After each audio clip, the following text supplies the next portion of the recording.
There was no use in arguing with a person like this. I promptly put such a strain on my memory that by and by even the shoal water and the countless crossing marks began to stay with me. But the result was just the same. I never could get more than one naughty thing learned before another presented itself. Not often seen pilots gazing at the water and pretending to read it as if it were a book, but it was a book that told me nothing. A time came at last, however, when Mr. Bixby seemed to think me far enough advanced to bear a lesson on water reading. So he began, "You see that long slanting line on the face of the water? Now that's a reef. Moreover, it's a bluff reef. There's a solid sandbar under it that's nearly as straight up and down as the side of a house. There's plenty of water close up to it, but mighty little on top of it. If you were to hit it, it would knock the boat's brains out. Do you see where the line fringes out at the upper end and begins to fade away?" "Yes, sir." "Well, that's a low place. That's the head of the reef. You can climb over there and not hurt anything. Cross over now and follow along close under the reef. Easy water there, not much current." I followed the reef along till I approached the fringed end. Then Mr. Bixby said, "Now get ready. Wait till I give the word. She won't want to mount the reef. A boat hates shoal water. Stand by. Wait. Wait. Keep her well in hand. Now cramp her down. Snatch her. Snatch her." He seized the other side of the wheel and helped to spin it around until it was hard down, and then we held it so. The boat resisted and refused to answer for a while, and next she came surging to starboard, mounted the reef, and sent a long, angry ridge of water foaming away from her bows. "Now watch her. Watch her like a cat, or she'll get away from you. When she fights strong and the tiller slips a little, in a jerky, greasy sort of way, let her up a trifle. It's the way she tells you at night when the water's too shoal. But keep edging her up, little by little, toward the point. You're well up on the bar now. There's a bar under every point, because the water that comes down around it forms an eddy and allows the sediment to sink. You see those fine lines on the face of the water that branch out like the ribs of a fan? Well, those are little reefs. You want to just miss the ends of them, but run them pretty close. Now look out, look out. Don't you crowd that slick, greasy-looking place. There ain't 9 feet there. She won't stand it. She begins to smell it. Look sharp, I tell you. Oh, blazes, there you go. Stop the starboard wheel. Quick. Ship up to back. Set her back." The engine bells jingled, and the engines answered promptly, shooting white columns of steam far aloft out of the escape pipes. But it was too late. The boat had smelt the bar in good earnest. The foamy ridges that radiated from her bows suddenly disappeared. A great dead swell came rolling forward and swept ahead of her. She careened far over to larboard and went tearing away towards the other shore as if she were about scared to death.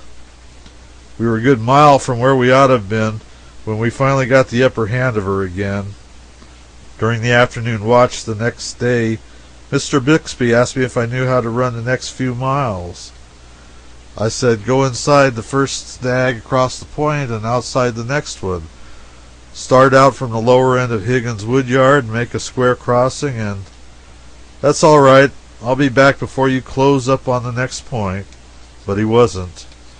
He was still below when I rounded it and entered upon a piece of river which I had some misgivings about. I did not know that he was hiding behind a chimney to see how I would perform. I went gaily along, getting prouder and prouder, for he had never left the boat in my sole charge for such a length of time before. I even got to setting her and letting the wheel go entirely while I vaingloriously turned my back and inspected the stem marks and hummed a tune, a sort of easy indifference which I had prodigiously admired in Bixby and other great pilots. Once I inspected rather long, and when I faced to the front again, my heart flew into my mouth so suddenly that I hadn't clamped my teeth together I should have lost it. One of those frightful bluff reefs was stretching its deadly length right across our bows. My head was gone in a moment. I did not know which end I stood on. I gasped and could not get my breath. I spun the wheel down with such rapidity that it wove itself together like a spider's web. The boat answered and turned square away from the reef, but the reef followed her. I fled, and still it followed, still it kept, right across my bows. I never looked to see where I was going. I only fled. The awful crash was imminent. Why didn't that villain come? If I'd committed the crime of ringing the bell, I might get thrown overboard. But better than kill the boat. So in blind desperation, I started such a rattling shivery down below as never astounded engineer in this world before, I fancy. Amidst the frenzy of the bells, the engines began to back and fill in a furious way, and my reason forsook its throne, and we were about to crash into the woods on the other side of the river. Just then Mr. Bixby stepped calmly into view on the hurricane deck. My soul went out to him in gratitude. My distress vanished. I would have felt safe on the brink of Niagara with Mr. Bixby on the hurricane deck. He blandly and sweetly took his toothpick out of his mouth between his fingers as if it were a cigar. We were just in the act of climbing an overhanging big tree, and the passengers were scudding astern like rats, and lifted up these commands to me ever so gently. "Stop the starboard! Stop the larboard! Set her back on both!" The boat hesitated, halted, pressed her nose against the bows a critical instant, and then reluctantly began to back away. "Stop the larboard! Come ahead on it! Stop the starboard! Come ahead on it! Point her for the bar!" I sailed away as serenely as a summer's morning. Mr. Bixby came in and said with mocking simplicity, "When you have a hail, my boy, you ought to tap the big bell 3 times before you land, so that engineers can get ready." I blushed under the sarcasm and said I hadn't any hail. "Ah, then it was for wood, I suppose. The officer watch tell you when he wants wood?" I went on consuming and said I wasn't after wood. "Indeed? Why would you want to come over here in the bend, then? Did you ever know of a boat following a bend upstream at this stage of the river?" "No, sir, I wasn't trying to follow it. I was getting away from a bluff reef." "No, it wasn't a bluff reef. There isn't one within 3 miles of where you are." "But I saw it. It was a bluff as that one yonder. Just about run over it." "Do you give it as an order?" "Yes, run over it. If I don't, I wish I may die." "All right. I'm taking the responsibility. I was just as anxious to kill the boat now as I had been before to save her. I impressed my orders upon my memory to be used at the inquest, and made a straight break for the reef. As it disappeared under our bows, I held my breath. But we slid over it like oil. Now, don't you see the difference? It wasn't anything but a wind reef. The wind does that." "So I see. But it's exactly like a bluff reef. How am I going to tell them apart?" "I can't tell you. It's an instinct. By and by you just naturally know one from the other, but you're never able to explain why or how you know them apart." It turned out to be true. The Face of the Water in time became a wonderful book, a book that was a dead language to the uneducated passenger, but which told its mind to me without reserve, delivering its most cherished secrets as clearly as if it uttered them with a voice. And then it was not a book to be read once and thrown aside, for it had a new story to tell every day.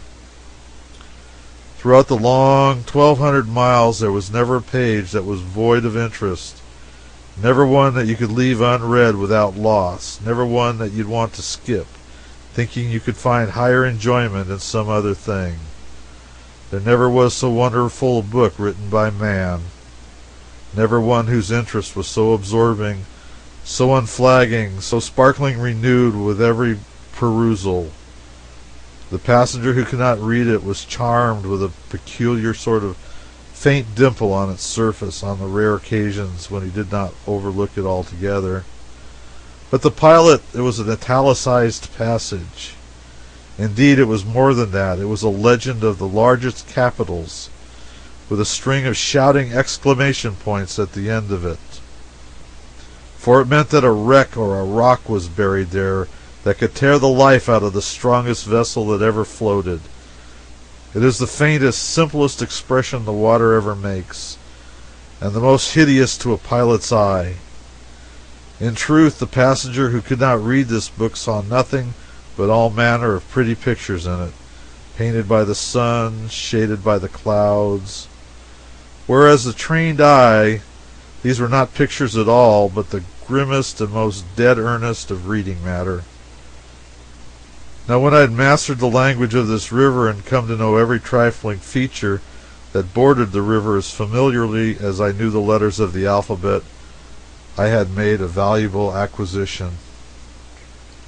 But I had lost something too. I had lost something which could never be restored to me while I lived. All the grace, the beauty, the poetry had gone out of the majestic river. I still keep in mind a certain wonderful sunset which I witnessed when steamboating was new to me. A broad expanse of the river was turned to blood. In the middle distance the red hue brightened into gold, through which a solitary log came floating black and conspicuous. In one place a long, slanting mark lay sparkling upon the water. In another the surface was broken by boiling, tumbling rings that were as many tinted as opal. Where the ruddy flush was faintest was a smooth spot that was covered with graceful circles and radiating lines ever so delicately traced. The shore on our left was densely wooded, and the somber shadow that fell from this forest was broken in one place by a long, ruffled trail that shone like silver. And high above the forest a wall of clean-stemmed, dead tree waved a single leafy bough that glowed like a flame in an unobstructed splendor that was flowing from the sun. There were graceful curves, reflected images, woody heights, soft distances, and over the whole scene, far and near, the dissolving lights drifted steadily, enriching it every passing moment with new marvels of coloring. I stood like one bewitched. I drank it in a speechless rapture. The world was new to me, and I had never seen anything like this at home. But as I have said, a day came when I began to cease from noting the glories and the charms which the moon and sun and the twilight wrought upon the river's face. Another day came when I ceased altogether to note them. Then, if that sunset scene had been repeated, I should have looked upon it without rapture, and should have commented upon it inwardly after this fashion. The sun means that we're going to have wind tomorrow. That floating log means that the river is rising, small thanks to it. That slanting mark on the water refers to a bluff reef which is going to kill somebody's steamboat one of these nights if it keeps on stretching out like that. Those tumbling boils show a dissolving bar and a changing channel there. The lines and circles in the slick water over yonder are a warning that a troublesome place is shoaling up dangerously. That silver streak in the shadow of the forest is the break from some new snag, and he has located himself in the very best place he could have found to fish for steamboats. That tall dead tree with a single living branch is not going to last long, and then how is anybody ever going to get through this blind place at night without that friendly old landmark? No, the romance and the beauty were all gone from the river. All the value any feature of it had for me now was the amount of usefulness which it could furnish towards compassing the safe piloting of a steamboat. Since those days I have pitied doctors from my heart. What does the lovely flush of a beauty's cheek mean to a doctor but a break that ripples above some deadly disease? Are not all visible charms sown thick with what are to him signs and symbols of hidden decay? Does he ever see her beauty at all? Or doesn't he simply view her professionally and comment upon her unwholesome condition all to himself? And doesn't he sometimes wonder whether he has gained most or lost most by learning his trade?